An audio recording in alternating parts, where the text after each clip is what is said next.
Konseli saya pada kali ini bernama Yosa. Tujuan dari sesi ini adalah untuk membantu Yosa memahami dan mengelola perasaan yang sedang ia alami, serta mencari solusi yang tepat agar ia dapat merasa lebih baik dan mampu membangun hubungan yang lebih positif dengan orang di sekitarnya. Masalah yang dihadapi oleh Yosa adalah perasaan sedih dan kesepian karena kurangnya perhatian dari orang tuanya.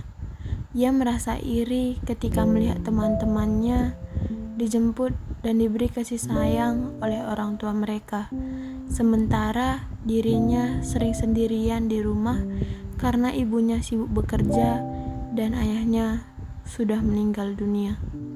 Kondisi ini membuat Yosa merasa diabaikan dan tidak disayangi, sehingga ia mencoba mengalihkan perasaan itu dengan bermain di luar rumah atau bermain HP di kamar. Namun, perasaan sedih itu tetap muncul, terutama ketika hubungan dengan ibunya terasa renggang akibat seringnya pertengkaran kecil. Melalui sesi konseling ini, saya sebagai konselor berusaha membantu Yosa untuk memahami perasaannya, menemukan cara untuk menenangkan diri, serta mengembangkan keberanian untuk berkomunikasi secara terbuka dengan ibunya, agar hubungan mereka bisa membaik. Selamat pagi Yosa, silahkan duduk. Terima kasih sudah menyempatkan waktu untuk datang hari ini Yosa. Sebelum kita mulai, aku ingin menjelaskan sedikit bahwa sesi ini adalah ruang aman untuk kamu bercerita, menceritakan kisahmu, jadi kamu lebih bisa dengan nyaman. Baik Kak, terima kasih. Senang mendengar kamu bayar ini. Nah, dalam sesi ini aku ingin membantu kamu memahami hal-hal yang sedang kamu alami akhir-akhir ini. Boleh kamu ceritakan apa yang kamu alami akhir-akhir ini Yosa? Entahlah Kak, rasanya campur aduk dan kadang juga banyak rasa sedihnya. Sepertinya akhir-akhir ini kamu sedang merasa banyak hal yang menumpuk ya. Kamu bilang rasanya campur aduk dan kadang juga sedih. Boleh kamu ceritakan sedikit lebih dalam apa yang membuat kamu merasa seperti itu ya, Sa? Belakangan ini aku suka iri sama teman-temanku, dimana mereka sering dijemput sama ayah dan ibunya. Sementara aku tidak mempunyai ayah lagi, dan ibuku sibuk bekerja. Kadang juga aku kesepian. Oh, begitu. Jadi kamu merasa iri sekaligus sedih ya, karena melihat teman-temanmu mendapat perhatian dari orang tuanya, sementara kamu merasa lebih sering sendiri. Kedengarannya, kamu sebenarnya rindu dengan keluarga kamu yang dulu ya, Yosa? Iya Kak, Dari kamu merasa seperti diabaikan ya, Yosa.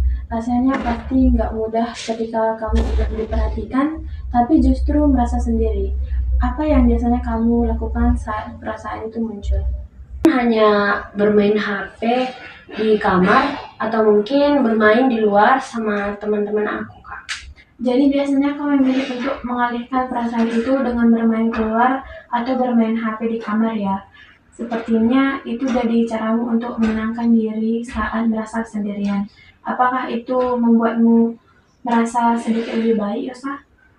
Iya Kak, dengan hal itu aku membuat teralih kepada masalahku, sehingga aku bisa membuat diriku sedikit lupa sama masalah tersebut. Aku mengerti. Jadi dengan melakukan hal itu kamu merasa sedikit lebih tenang. Tapi apakah setelah itu perasaan sedihmu benar-benar berkurang atau kadang masih terasa juga? Terkadang ya masih terasa juga, mau gimana lagi, orang aku satu lingkup sama ibuku sendiri. Jadi walaupun kamu mencoba menenangkan diri, perasaan sedih itu kadang masih muncul, terutama karena kamu tinggal serumah dengan ibu ya. Hubungan kamu dengan ibu sendiri bagaimana ya, Sa? Agak sedikit renggang sih Kak, soalnya ibunya tahu marah aja seperti itu.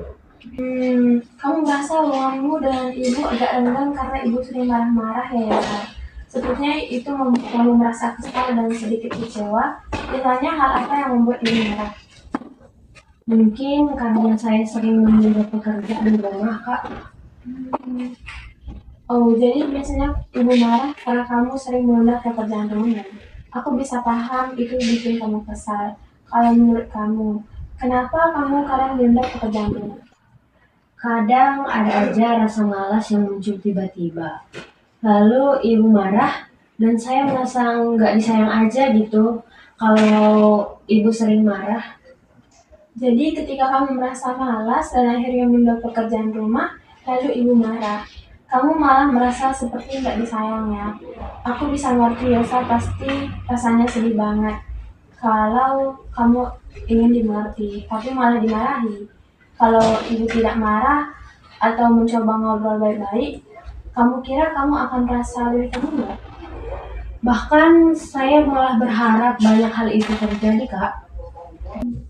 Jadi sebenarnya kamu berharap bahwasanya ibu berbicara lebih tenangnya, bukan langsung marah. Itu menunjukkan kalau kamu masih sangat ingin punya hubungan yang hangat dengan ibu. Menurut kamu, hal kecil apa yang bisa kamu lakukan supaya suasana rumah bisa mulai membaik, Yosa? Mungkin dengan mengungkapkan apa yang saya rasakan, Kak, agar ibu saya juga memahami bagaimana yang saya rasakan seperti itu, Kak. Wah, itu langkah yang sangat baik, Yosa. Kamu ingin mencoba mengungkapkan perasaan kamu supaya ibu bisa memahami apa yang kamu rasakan ya. Itu menunjukkan kalau kamu sebenarnya ingin memperbaiki hubungan kamu dengan ibu, bukan menghindari masalah. Iya, Kak. Aku senang sekali mendengarnya, Yosa. Artinya kamu punya niat yang tulus untuk memperbaiki hubunganmu dengan ibu. Itu langkah yang luar biasa dan penuh keberanian. Aku tahu mungkin nanti rasanya agak canggung atau takut, tapi kamu gak harus langsung menyampaikannya semuanya sekaligus. Bisa dimulai pelan-pelan, misalnya dengan menceritakan perasaanmu saat suasana sedang tenang. Iya, Kak. Aku bakal coba begitu deh nanti. Bagus sekali Yosa, aku percaya kamu bisa melakukannya. Kadang perubahan kecil biasanya berani berbicara jujur dan lembut bisa membawa dampak besar dalam hubungan kita dengan orang yang kita sayangi. Yang penting kamu tetap sadar dan berusaha memahami juga perasaan ibu ya. Iya, Kak. Makasih banyak ya udah mau dengerin aku.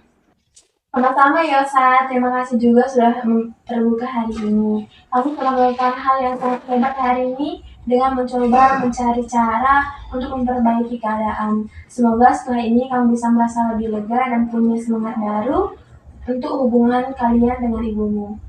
Amin, Kak. Makasih banyak ya. Sama-sama Yosa, tetap semangat ya. Ingat kamu nggak sendirian, selalu ada cara untuk membuat keadaan lebih baik. Nanti kalau kamu merasa ada masalah lagi yang perlu kamu ceritakan, kamu datang aja ke sini ya Yosa. Sampai jumpa, Kak. Ya, sampai jumpa.